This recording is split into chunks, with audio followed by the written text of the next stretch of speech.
Entonces, ¿qué está haciendo ahora Petr Mašinka? Creo que Söder y Dobrindt no lo van a disfrutar. Petr Mašinka estuvo en Alemania, estuvo allí el 8 de mayo, para no tener que estar en el monumento en Bytkov, donde se encontraría con el presidente, así que estuvo en Alemania. Y también estuvo en Alemania para tratar de alguna manera el problema relacionado con los alemanes de los Sudetes y el Congreso de la Asociación de los Alemanes de los Sudetes. Está bien. Para empezar, diría que la Asociación de los Alemanes de los Sudetes no es sucesora de ningún Konrad Henlein, ni de los alemanes de los Sudetes, ni de aquel partido nazi que existía aquí. Simplemente es una asociación que busca reunir a los alemanes de los Sudetes, a las personas desplazadas y a sus familias, y debe funcionar como una organización cultural e histórica. Originalmente también tenía como objetivo cuestionar los decretos de Beneš y obtener alguna forma de compensación o alguna forma de restitución de propiedades después de la caída del comunismo, pero al final eso no sucedió. Cambiaron sus estatutos y, aunque el acta fundacional todavía habla de que, por ejemplo, deberían devolverse las propiedades y que buscan justicia y esas cosas, los estatutos actuales simplemente no promueven nada de eso. De igual manera, Nivert Posselt, quien es el actual presidente de los alemanes de los Sudetes y de esa asociación, tampoco promueve esto, y el evento actual que se va a realizar en Brno está pensado específicamente como un evento enfocado en la reconciliación.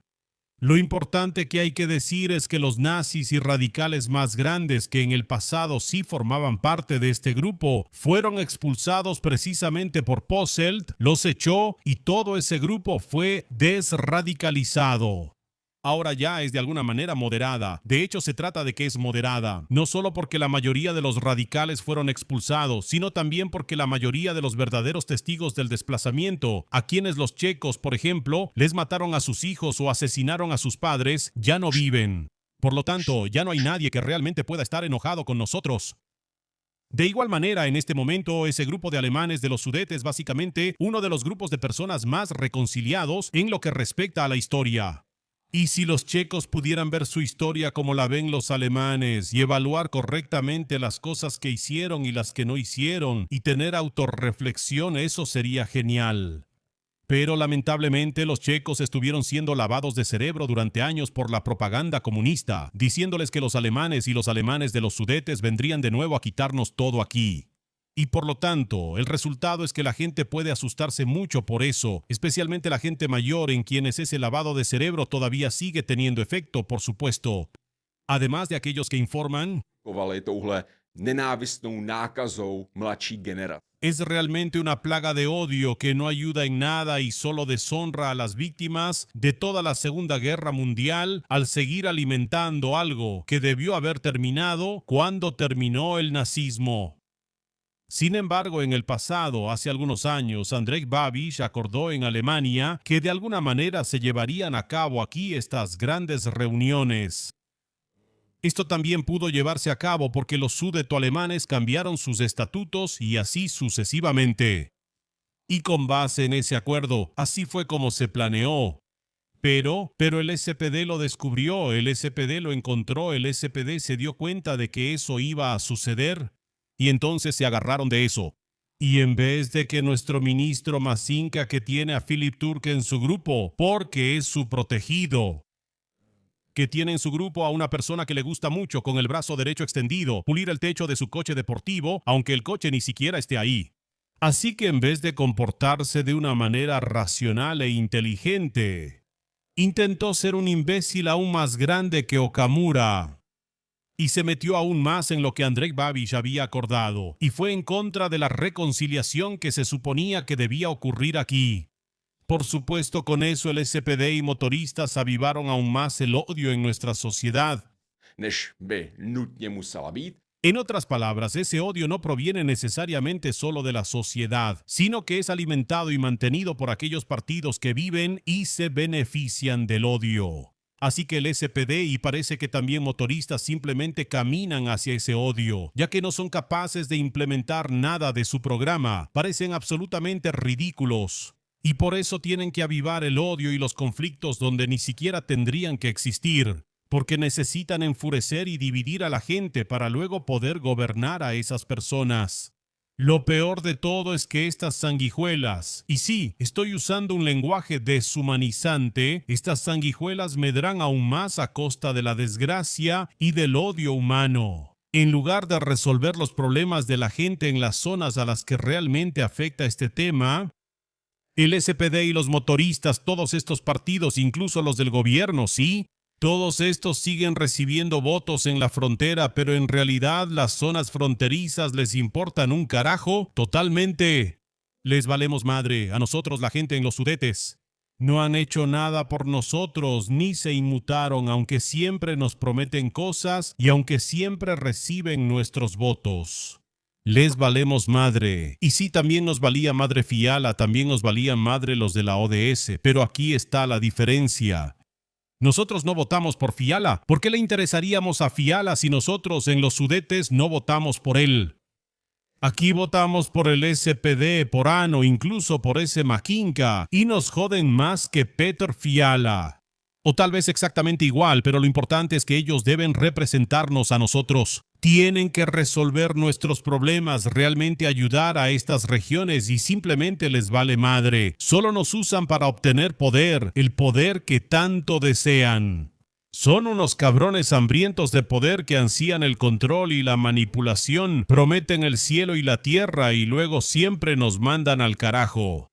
Y luego, para que no tengamos la sensación de que realmente les valemos madre y que se están riendo de nosotros a nuestras espaldas, empiezan a tratar el tema de los Landsmannschaft alemanes de los Sudetes para que no les pasemos factura por no cumplir sus promesas hacia la población sudeta. Eso es absolutamente repugnante. Primero nos usan para llegar al poder, luego nos mandan al diablo y después todavía nos dividen y nos usan como marionetas. No se sienten como unos completos pendejos, yo sí me siento como un pendejo, y eso que ni siquiera voté por ellos. Me siento como un pendejo porque esta región siempre está siendo jodido por un grupo de imbéciles que solo lo usan para sacar dinero y llegar al poder, y luego lo arrugan y lo tiran. ¡Vamos! Una y otra vez.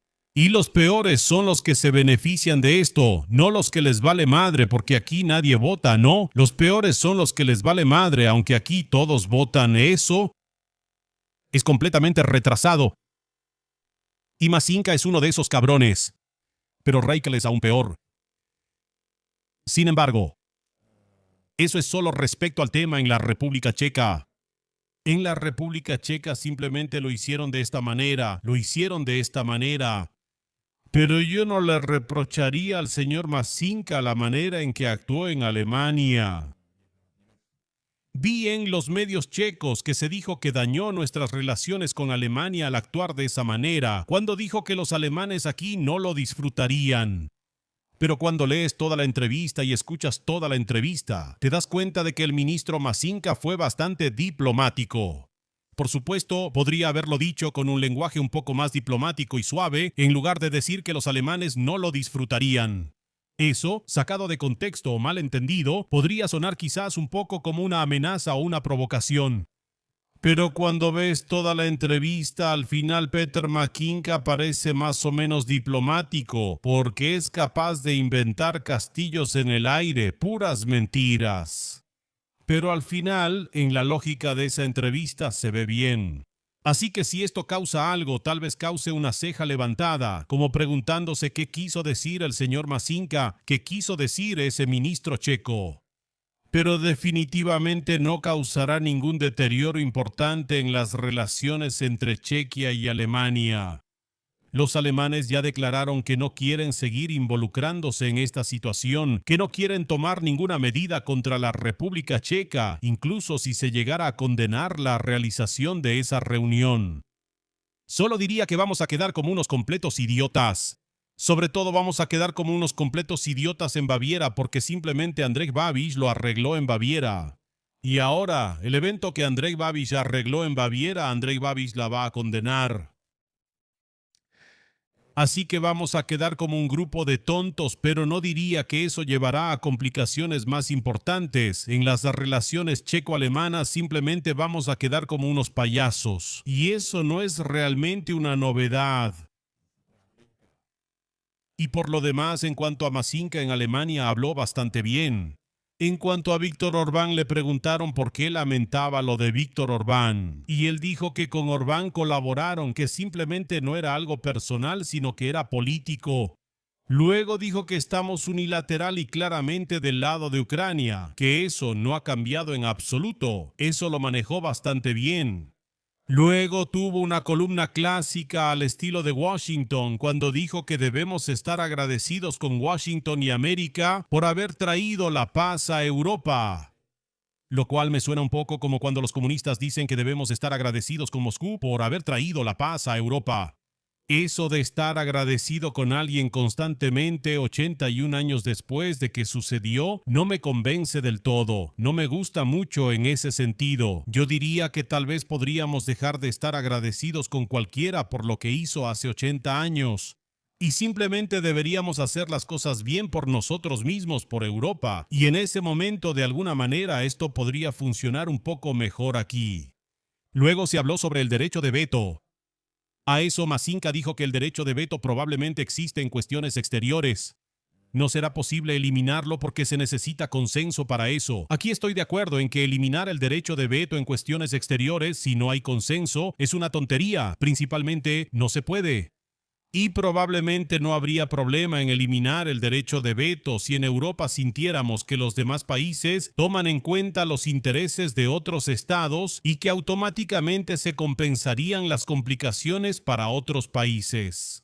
En la federación funcionaría de tal manera que en el momento en que la federación adopta alguna ley o alguna decisión, sabiendo que, por ejemplo, las áreas que antes eran la República Checa, ahora sería el Estado checo o la región checa, como se le llamara, tal vez seguiría siendo la República Checa, es difícil decirlo, pero simplemente en la federación, cuando adoptas alguna ley y sabes que una parte de tu federación se verá perjudicada, automáticamente, completamente, automáticamente, como parte de la adopción de esa ley, se incluye una compensación para esas áreas o una solución para la situación en esa área y se usan fondos de la región que, por ejemplo, se beneficiará de esa ley para que esa parte de la federación no tenga problemas y para que simplemente se les compense.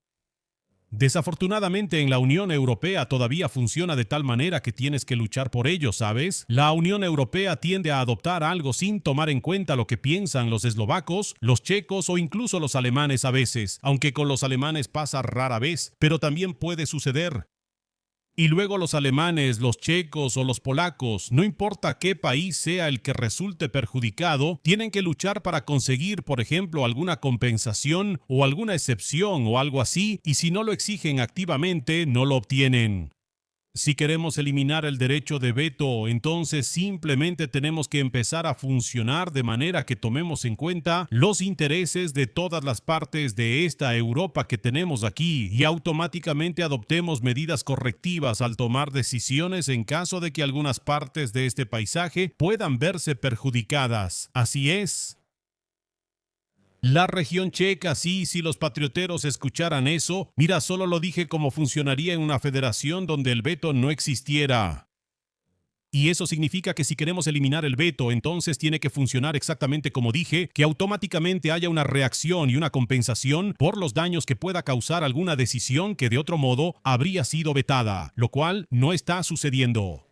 En este momento simplemente funciona así. En lugar de que vayas automáticamente a lavar los platos cuando los ves sucios, tu mamá tiene que decirte 10 veces que los laves antes de que lo hagas. Y en este momento así es exactamente como funciona en Europa. Debería funcionar de tal manera que vayas a lavar los platos automáticamente porque ves que están ahí, porque sabes que están ahí y porque te fijas activamente en si hay algo en el fregadero.